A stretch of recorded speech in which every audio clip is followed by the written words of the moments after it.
This is Cheri Shanti, and I'm here to share with you an interview from one of the students that I met at the Bizung School of Music and Dance in Tamale, Ghana, during a recent visit there in October of 2015. I had a chance to work closely with the students there and also to do some interviews with several of them on what this school has done to impact their lives, how it's helping them in school, and how it's transforming their realities into one of hope and possibility rather than the ones of despair and sadness and grief that many of them have grown up with. I think you'll enjoy these interviews. I certainly enjoyed doing them. They also provide a very interesting look into the conflict that's happening in many African cultures between religion and tradition. And I think the students tell the stories best themselves. So I hope you'll tune in and check out more of these interviews. Thank you so much.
So tell me your name and anything you want to share about how the Bizung School of Music has impacted your life and why you think music is important Okay, for young people especially. all right. Thank you very much. I'm called Adajo Steven. Actually, Bizun School of Music has done a lot to me personally. I grew up learning music, how to sing. Unfortunately, I didn't get opportunity. I had wanted to do music at very young age. I didn't get the opportunity until I moved into Tamale here. And then I think some years back I tried to trace the Bizun School of Music, but unfortunately I was not able to locate it until I moved recently close to in this area. Then I found it, and I must say that it has changed my life a lot, because before I thought I wouldn't do music again because there was no facility, there was no anything. I had no idea as to how to play any musical instrument until I found this school. I'm beginning to live that dream of becoming a musician again. And aside that, I actually there are a lot of staffs in the house also that gets me frustrated a lot. But when I come to school, like everything just goes away. There are times even I find it even difficult to go and buy food because there is something interesting going on in the school. So I think it has impacted. The most important thing is that it has taken off my stress. I don't so much worry about paying my school fees, about what to eat, and you know, unlike it used to disturb me, worry me a lot. Now that I have found Bizun School of Music, I think I'm living my dream. I'm already living my dream. It sounds like it's helped to balance you and to really create more of a sense of harmony and peace in your life. Yes, actually. And how old are you? Let me see. 29. 29. 29. And where did you live before Tamale? Come again? Where did you live before Tamale? Yeah, I was born and bred in Salaga. And you weren't allowed to play music there very much, or there wasn't much music for you? There wasn't okay. We used to mime in school, at my primary school. I actually had friends, like we shared that dream of singing. Sometimes we sing to entertain our colleagues. Sometimes in class when after learning and we are tired, then some of our colleagues will even invite us because they know us for singing. So we come and then we sing. And at church too, yeah, my church, we had, I think, this drum. I don't know whether I've forgotten the name. It's like some kind of it's also in the form of the percussion, but that one is a bit is tall. That the drummer had to stand by it and drum. That was the only instrument I had in my church. And that one, it wasn't anybody who could go close to it and even play. We had special drummers in church. So maybe all that we had to do is maybe to sing in church, and that was the only opportunity I had in life. So you didn't have the traditional drumming. You were at, and you were young. That was already gone from your area. No. Yeah. The community Salaga is actually like they are being dominated by the Muslims, and actually they are not into music and stuff. So tell me a little bit about what you remember before the Muslim. Do you remember a time before the Muslim tradition had taken over, as far as what life was like before the churches had kind of taken over the African tribal community religions? Yeah, actually, well, I didn't.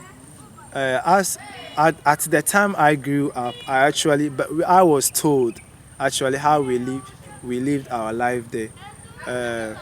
Salaga actually is, dominate. Initially, it was the traditionalists, and we had the Gunja tribe, being the majority, the inhabitants of the area, and so this slave trade, sometimes slave trade, is one of the slave markets we had even in West Africa, Salaga. So until this slave trade thing started, when a lot of people like were sold from the northern region here, they were taken there.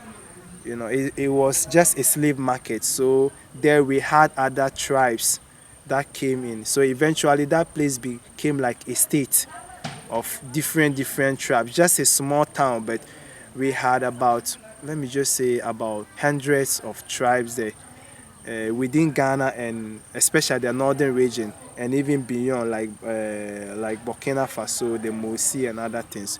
So they actually brought this Islamic religion. So that was what got there. There were the houses there, the Zabrama people who were already exposed to the Islamic religion. So they also brought it there. And then I think the local people by and by started dropping their traditional way of worship. Having said that, they actually didn't abandon everything like all of a sudden. Like It was gradual. It was gradual. It was gradual, and up to this point, we still have some traditions going on there, but it's no more like it used to be. It has been diluted, I should say. Yeah. So you've been learning a lot of the traditional Ghanaian music and dance here. Yes. And how do you feel learning that? How does that make you feel? Yeah, in fact, I never, until I got to this school, I never knew, I never appreciated our traditional music and dance. It was, specifically was always looking up to the Western music, but when I got to this school, I've realized that our music is equally good, and I don't know, I can't describe the feelings. So now coming here, I've learned more and more how to appreciate our music. Awesome. Well, you've been a great inspiration to me, and I'm really grateful to get to know you. So, do you want to say anything else to the world out there and to our donors? All right. I would like to use this opportunity to thank our donors all over the world, all those who are supporting to live our dreams. They have no idea what the impact they are causing to our life, and it's such a wonderful feeling that we have people who care about us, who are always ready to support us. We thank them so much. Oh, thank you. Well, we really need you in the world, and we need you to keep the things alive that you have here. So, Okay. thank you. Thank you too.